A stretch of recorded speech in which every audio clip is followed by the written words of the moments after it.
Hello and welcome to boom बाद बॉलीवुड। जरा सोचिए, फिल्में ना होती तो क्या होता। हम कब तक अपनी कल्पनाओं में जीते, कहानियां बुनते, सपनों में उतारते, कब तक। वाकई फिल्में हमारी हम सफर भी हैं, जो हमें हमेशा वक्त के तनाव भागम भाग के बीच एक ब्रेक और ब्रीदिंग स्पेस देती है। आज बात एक नई फिल्म की करेंगे और ये जानेंगे कि इस फिल्म को हम देखें या फिर नहीं, और अगर देखें तो क्यों देखें। जी हाँ, सैयारा और एक दीवाने की दीवानियत के बाद इस साल एक और नई लव स्टोरी फिल्म रिलीज हो गई है। धनुष और कृति सेनन की मच अवेटेड मूवी तेरे इश्क में शुक्रवार से थिएटर में लग गई है। फिल्म का दर्शक लंबे समय से इंतजार कर रहे थे।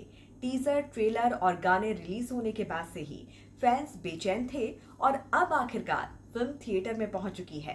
तेरे इश्क में एक ऐसी लव स्टोरी है जिसमें इमोशंस, पॉजिटिवनेस और पैशन की ब्लेंडिंग है। आपको फिल्म में जुनून, दर्द, प्यार और गुस्सा सब कुछ एक साथ देखने को मिलता है। फिल्म की शुरुआत बढ़िया तरीके से की गई है ताकि दर्शक कुर्सियों की बेल्ट बांध ले और फिर कहानी रफ्तार पकड़ लेती है।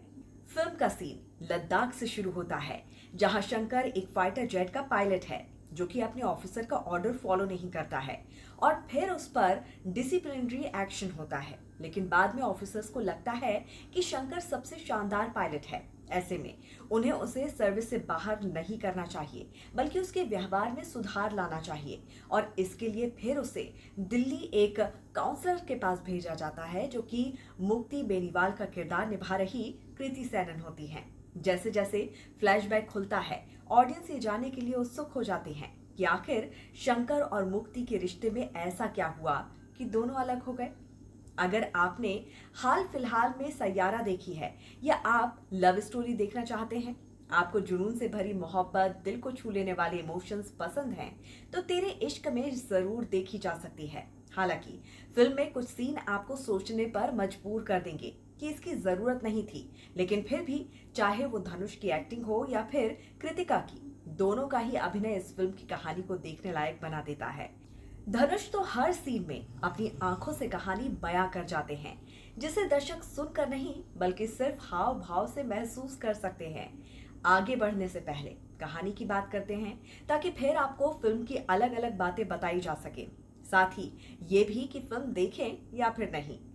कहानी शंकर गुरुकक्कल यानी कि धनुष के इर्द गिर्द घूमती है, जो दिल्ली विश्वविद्यालय छात्र संघ का अध्यक्ष है और उसके भीतर बेहद आक्रोश और गुस्सा भरा होता है।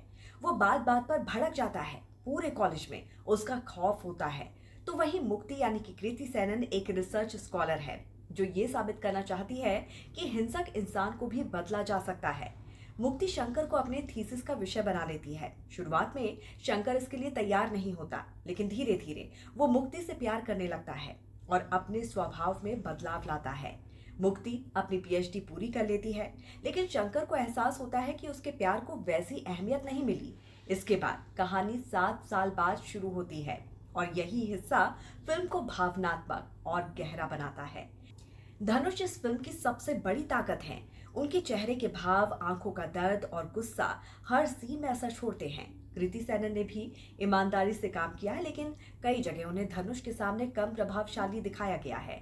सबसे बड़ा सरप्राइज पैकेज है मोहम्मद जीशान अयूब। उनका रोल छोटा है, लेकिन देखने वाले के दिल को छू जाता है।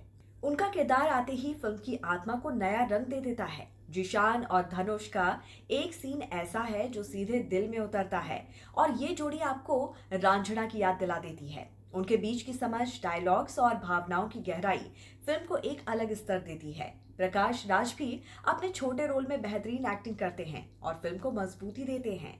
निर्देशन की बात करें तो आनंद एल राय पहले हाफ में पूरी पकड़ बनाए रखते हैं। कई सीन बेहतरीन तरीके से फिल्माए गए हैं, जैसे कि मुक्ति का शंकर को अपना सब्जेक्ट बनाना, धनुष और उनके पिता के बीच का रिश्ता और धनुष का गुस्सा। हालांकि दूसरे हाफ में कहानी थोड़ी भटकती है और कई जगह स्क्रिप्ट हल्की लगती है। कुछ सीन्स लॉजिक से दूर नजर आते हैं और फिल्म कहीं कहीं थोड़ी लंबी भी महसूस होती है। फिर भी बनारस का माहौल और लोकल बोली की झलक निर्देशन में दिखती है। संगीत की बात करें तो ए आर रहमान का नाम होने से उम्मीदें बढ़ जाती हैं। इरशाद कामिल के गाने फिर दमदार हैं। सैयारा में उन्होंने अपने गानों से दर्शकों को रुला दिया था। कुछ यहाँ भी आपको वैसा ही मिलेगा। फिल्म में संगीत कहानी के साथ मेल खाती है, बैकग्राउंड स्कोर अच्छा है और इमोशनल सीन को गहराई देता है। अगर आप पहले की फिल्म रांझना के फैन रहे हैं तो यहाँ भी वही एहसास मिल सकता है, खासकर जब जिशान, अयूब और धनुष साथ में स्क्रीन पर नजर आते हैं। उनकी दोस्ती, डायलॉग और समझ आपको बनारस की गलियों में ले जाती है। उनकी मौजूदगी छोटी है लेकिन फिल्म की जान बन जाती है। फिल्म की पहले दिन की कमाई भी सामने आ गई है। शुक्रवार को शाम तक में ही तेरे इश्क में ने 9.71 करोड़ रुपए का कलेक्शन कर लिया था। देर रात तक इसमें और बढ़ोतरी की उम्मीद है।